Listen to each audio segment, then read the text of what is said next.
여러분 절대 정해놓고 하면 안 된다.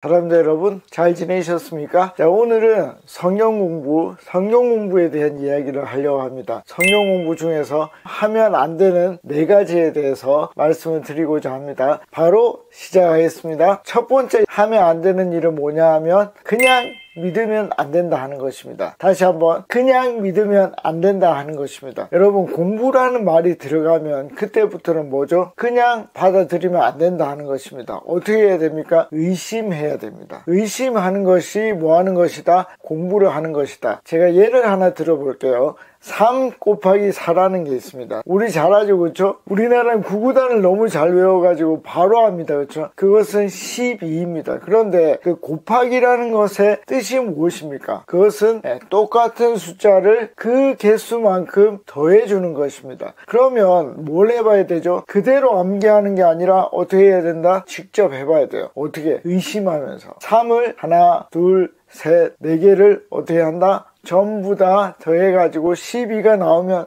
그렇네, 그렇게 되는 것입니다. 그럼 그 과정이 뭡니까? 먼저는 의심하고 의심한 것을 확인하는 것입니다. 그것이 바로 공부의 시작입니다. 그러니까 성경 공부도 내가 성경 공부 하겠다 그러면 어떻게 한다? 의심부터 해야 된다. 그대로 믿는 것은 성경 공부가 아니다 하는 것입니다. 자, 예를 한번 들어볼게요. 제가 문제를 한번 읽어보겠습니다. 형제가 당신에게 잘못했을 때 당신의 책임은 무엇입니까? 여기가 어떻게 되어 있죠? 가로를 딱 해서 어떻게 된다? 마태복음 18장 15절과 35절 이렇게 되어 있습니다. 그러니까 뭘 하라는 것입니까? 그 구절에서 답을 찾아라 하는 것입니다. 진짜 형제가 나를 잘못했을 때 나는 어떻게 할 것인가? 하나님은 나에게 어떤 것을 요구하시는가? 그래서 그 접합점을 찾아 나가는 그런 과정이 아니라 뭐죠? 그 구절 안에서 마태복음 18장 15절 안에서 어떻게 한다? 답을 찾아내는 것입니다. 그러면 아무 의미가 없다.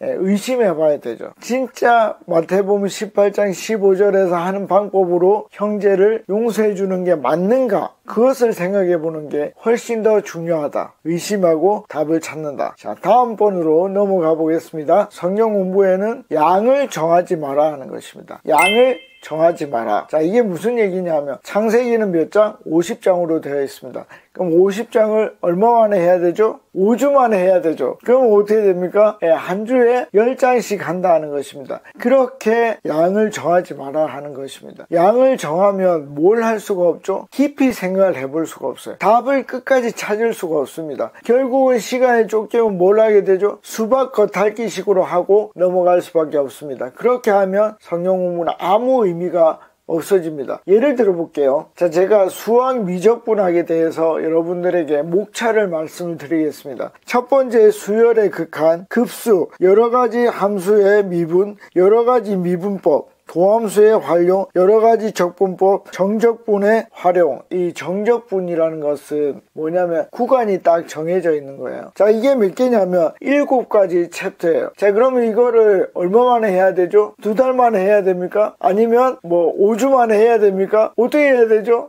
알 때까지 해야 돼요. 여러분, 많은 수능 유튜브를 보십시오. 거기에 보면 진짜 이상한 사람들이 나옵니다. 어떤 사람들이 나오죠? 끝까지 공부해야 된다 하는 얘기를 합니다. 그러니까 많은 사람들이 이렇게 모의고사를 치면 어떻게 해요?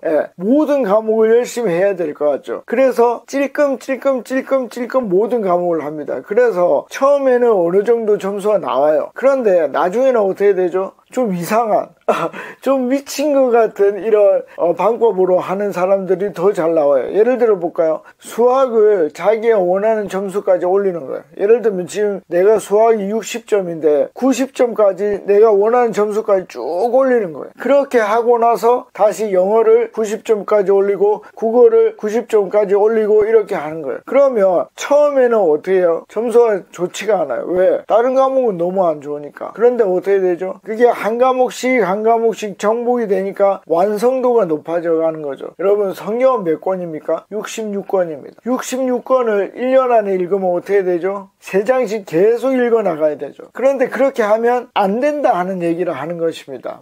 창세기면 창세기, 빌립보서면 빌립보서, 그거를 완벽하게 떼면 그 다음 것을 또 할 수 있고 그 다음 것을 더 쉽게 할 수 있다 하는 것입니다. 여러분 이거 이해하십니까? 처음에는 뭐죠? 야 너는 성경 한 권 읽는데 얼마나 걸리는 거야? 몇 년이 걸리는 거야? 10년이나 걸리겠다 이렇게 얘기를 합니다. 그런데 실제적으로 10년이 지났다고 생각을 해봅시다. 66권을 1년에 한 번씩 뗀 사람은 어떤 일이 일어나겠습니까? 계속 모릅니다. 계속 모릅니다. 여러분 해보면 압니다. 근데 뭐 계속 10년 동안 한 권씩 떼갔던 사람들은 뭐 그 완성도가 훨씬 올라가 있습니다. 이게 진짜인지 가짜인지 여러분들이 해보시면 금방 압니다. 10년만 지나면 금방 압니다. 여러분 절대 양을 정해놓고 하면 안 된다. 자 이제 세 번째로 넘어가 보겠습니다. 여러분 쉽죠? 계속 따라오시면 됩니다. 세 번째는 성경 공부는 세상 역사와 비교하면서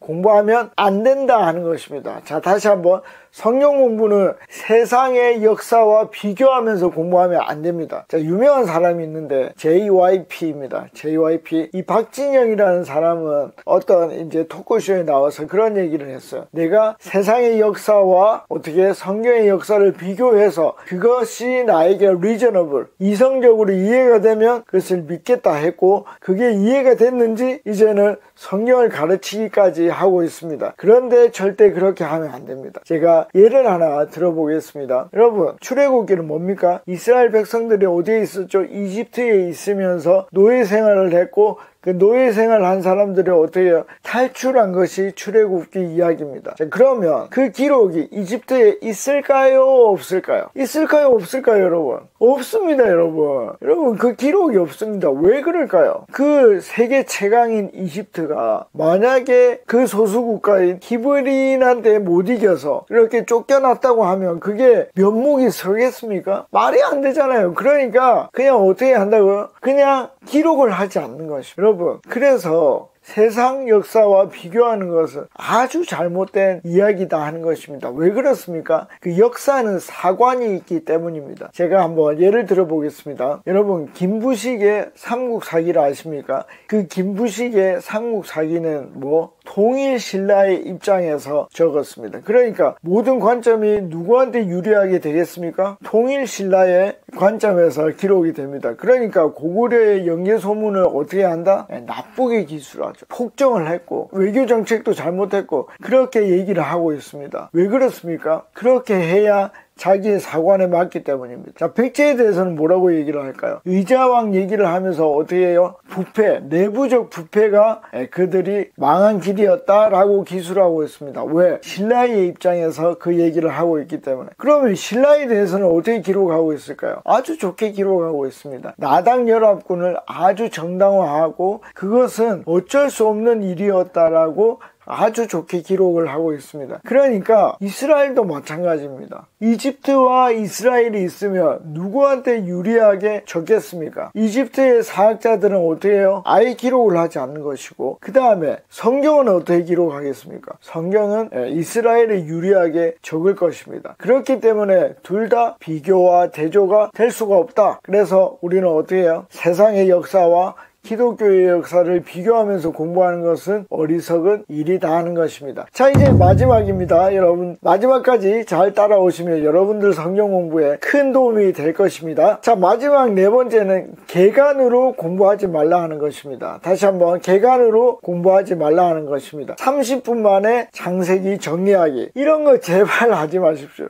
알 수가 없습니다. 여러분 창세기의 개간이 어떻게 됩니까? 1장부터 11장까지 어떤 일이 일어나죠? 창조와 타락과 노아 홍수와 바벨탑 사건까지 그게 11장입니다. 그리고 데라까지 이야기가 나오고 12장부터는 뭡니까? 11장 말미에 아브라함을 택한 것이 나오고 그 택한 것으로 인해서 12장부터 50장까지 어떻게 되죠? 족장시대죠. 한번 해볼까요? 아브라함, 이삭, 야곱, 요셉까지 이 4명의 족장들의 이야기가 쭉 나옵니다. 그러면 뭐? 창세기가 끝이 난 것입니다. 그게 여러분들에게 무슨 의미가 있을까요? 아브라함은 몇 장부터 몇 장까지, 이삭은 몇 장부터 몇 장까지 그 얘기를 계속할 겁니다. 아무 의미가 없습니다. 오히려 뭐가 도움이 되겠습니까? 각 사건에 있어서 나의 입장은 무엇일까 하는 게 중요합니다. 예를 들어 보겠습니다. 아브라함의 아내의 이름이 뭡니까? 사라입니다. 사라가 어떤 일이 있었죠? 이집트의 왕 파라오의 침실에 들어가는 일이 있었습니다. 왜 그랬습니까? 아브라함이 사라를 자기의 누이라고 했기 때문입니다. 절대 권력자가 내 아내가 예쁘다고 했을 때 나는 그 아내를 어떻게 누이라고 할 것인가 아내라고 할 것인가, 그렇게 해서 내 목숨을 보존할 것인가 보존하지 않을 것인가, 내 목숨을 보존하면서 아내를 욕보일 것인가 욕보이지 않을 것인가, 그리고 나는 하나님의 기적을 봤는데 그 하나님께 도움을 구할 것인가 구하지 않을 것인가, 그거를 고민하는 게 낫지. 개관 1장부터 11장까지 12장부터 50장까지 어떤 일 이걸 하는 게 진짜 도움이 될 것인가 고민해 봐야 되겠죠. 절대 개관을 공부하지 마라. 그러면 윤한선 목사는 그걸 강의할 것인가 말 것인가. 자, 이제 정리를 해봅시다. 4가지 하지 말아야 될 것이 무엇입니까? 첫 번째, 그대로 믿지 말라. 두 번째, 양에 집착하지 마라. 세 번째, 역사와 성경의 기록을 비교하지 마라. 네 번째, 개관으로 공부하지 마라. 자, 이제 정리하겠습니다. 여러분, 성경은 뭡니까? 성경은 그 각 시대마다, 각 사람마다, 각 사건마다 하나님께서 어떻게 해요? 말씀을 주시고 그 상황에서 그 사람들을 어떻게 사랑하고 대하셨는지를 얘기하는 것입니다. 그럼 우리는 뭘 해야 됩니까? 그것을 보고 우리가 해석을 한 다음에 이 시대의 나에게, 이 시대의 우리 사회에 하나님은 어떻게 하실 것인가, 그것을 보고 내 삶에 적용하는 것이 성경 공부입니다. 그래서 이걸 잘 하기 위해서 절대 하지 말아야 될 것들을 여러분들이 지켜주시면 여러분들의 성경 공부에 진짜 도움이 될 것입니다. 자, 다음 시간에는 꼭 해야 될 4가지를 들고 오겠습니다. 기대해 주시고 기도해 주시면 감사하겠습니다. 다음 시간에 뵙겠습니다. 안녕히 계십시오. 파워. 구독, 좋아요, 알림 설정은 사랑입니다.